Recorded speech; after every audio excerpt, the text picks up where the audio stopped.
Hello bachcho. Let's read the question. In the following statement, select the correct statement.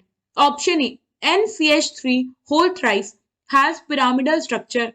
Option B. NSiH3 whole thrice show planar arrangement.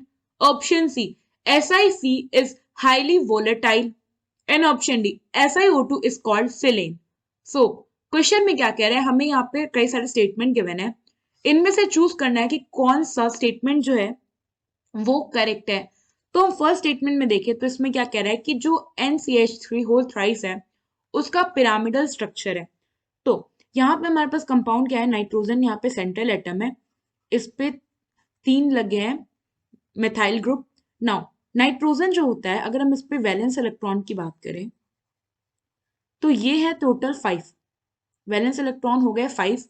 सो 5 में से ये इसने क्या किया, 3 bond बना लिया, तो 3 तो बॉन्ड में चले गए। और लोन पेयर की बात करें तो इस पे लोन पेयर कितना बचा होगा, एक लोन पेयर होगा अभी भी, तब तो टोटल 5 वैलेंस इलेक्ट्रॉन कंप्लीट होंगे ना। इसके शेप को पता करने के लिए हम पहले इसका हाइब्रिडाइजेशन पता करें। सो हाइब्रिडाइजेशन पता करने के लिए क्या होता है, हाइब्रिडाइजेशन हम सेंट्रल एटम का स्टेरिक नंबर देख लेते हैं। बेसिकली स्टेरिक नंबर कैसे पता चलता है, स्टेरिक नंबर बेसिकली होता है कितना सिग्मा बॉन्ड है प्लस कितना लोन पेयर प्रेजेंट है सेंट्रल एटम पे। तो नाइट्रोजन के केस में अगर आप देखो यहाँ पे, तो इसने ऑलरेडी 3 CH3 के साथ बॉन्ड किया है, तो 3 सिग्मा बॉन्ड हो गए, और लोन पेयर देखो तो एक लोन पेयर है, तो ये हो गया 1, तो स्टेरिक नंबर आ गया इसका 4। ना स्टेरिक नंबर क्या बता रहा है कि इसका जो हाइब्रिडाइजेशन है ये है sp3। ना हमें पता है कि अगर sp3 हाइब्रिडाइजेशन है तो शेप क्या होना चाहिए, टेट्राहेड्रल। बट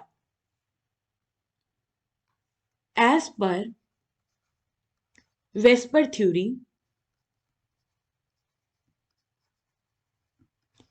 अगर जो मॉलिक्यूल है या आप कह लो जो सेंट्रल एटम है उस पे 3 बॉन्ड पेयर है, 3 बॉन्ड है sigma bonds and 1 lone pair है, तो उस केस में उसका जो हाइब्रिडाइजेशन होगा sp3 तो होगा, लेकिन जो शेप होगा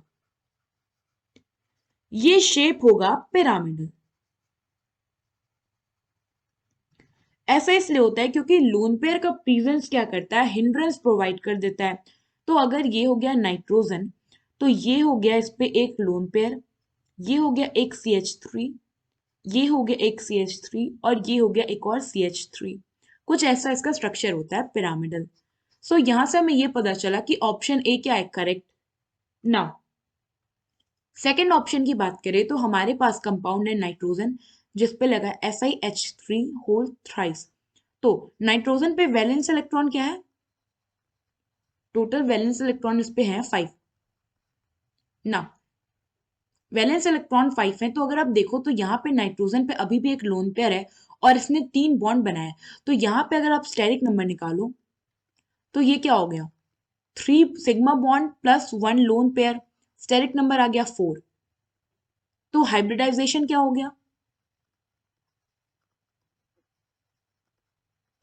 हाइब्रिडाइजेशन हो गया sp3। तो आपको ये थॉट आएगा कि इसका जो शेप होना चाहिए वो क्या हो सकता है, sp3 टेट्राहेड्रल, बट क्योंकि लोन पेयर भी है एक, तो वेस्पर थ्योरी के हिसाब से शेप पिरामिडल होगा। बट ऐसा नहीं है, एक्चुअल में जो हमारा NSiH3 होल थ्राइस है इसका शेप जो होता है ये होता है प्लेनर। और आप देखो तो इसका जनरल जो शेप होता है ये होता है ट्राइगोनल प्लेनर। इसको हम समझते हैं, ये हो गया नाइट्रोजन, इस पे लगा है SiH3 SiH3 SiH3। नाउ यहां पे जो नाइट्रोजन है इस पे है एक लोन पेयर। अब क्या होगा, जो सिलिकॉन होता है अगर आप देखो तो सिलिकॉन जो होता है इस पे प्रेजेंट होता है वेकेंट p ऑर्बिटल।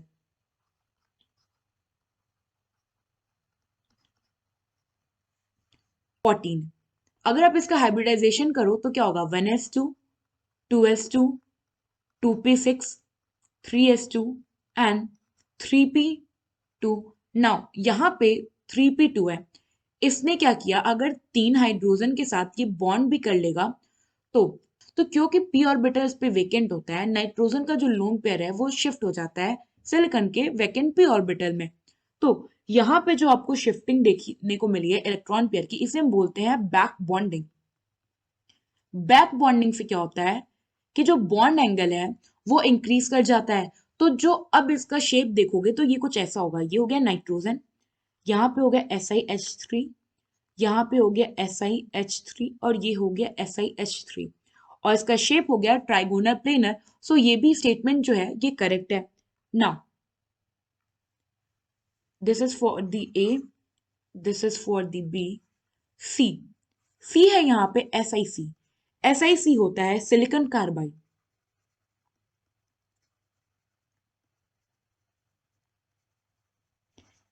इसको बेसिकली हम क्या करते हैं, सिंथेटिकली प्रोड्यूस क्रिस्टलाइन कंपाउंड होता है सिलिकॉन एंड कार्बन का।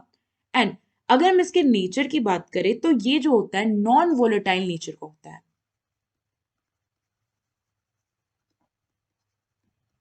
नॉन वोलेटाइल नेचर का होता है, जबकि क्वेश्चन में क्या गिवन है कि ये हाईली वोलेटाइल। सो ये जो स्टेटमेंट है ये इनकरेक्ट है। नाउ डी स्टेटमेंट की अगर हम बात करें यहाँ पे, तो डी में क्या कह रहा है कि जो SiO2 है इसे हम बोलते हैं सिलेन। सो SiO2 है क्या, SiO2 है सिलिकॉन डाइऑक्साइड। और अगर हम इसकी बात करें तो जनरली ये यूनिट होता है ऑफ द कंपाउंड सिलिका।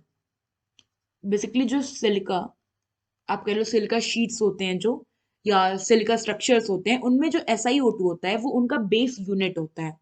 और अगर हम विद रिस्पेक्ट टू इस ऑक्साइड के बारे में बात करें तो ये जो SiO2 है ना, ये सिलिकॉन का सबसे स्टेबल फॉर्म होता है ऑक्साइड ऑक्साइड का। सो इट इज स्टेबल, या हम ऐसे लिख सकते हैं it is stable oxide of silicon. So इसे हम सिलेन नहीं कहते, इसे हम इन जनरल सिलिका ही कहते हैं नॉर्मल टर्म्स में। सो ये स्टेटमेंट क्या है, इनकरेक्ट। नाउ क्वेश्चन में पूछा गया था कि इनमें से कौन कौन सा स्टेटमेंट करेक्ट है, तो यहां अगर आप देखो तो स्टेटमेंट ए और स्टेटमेंट बी दोनों करेक्ट है। सो यहाँ पे ऑप्शन ए और option B both are the correct options. I hope आपको ये क्वेश्चन समझ आया होगा। Thank you.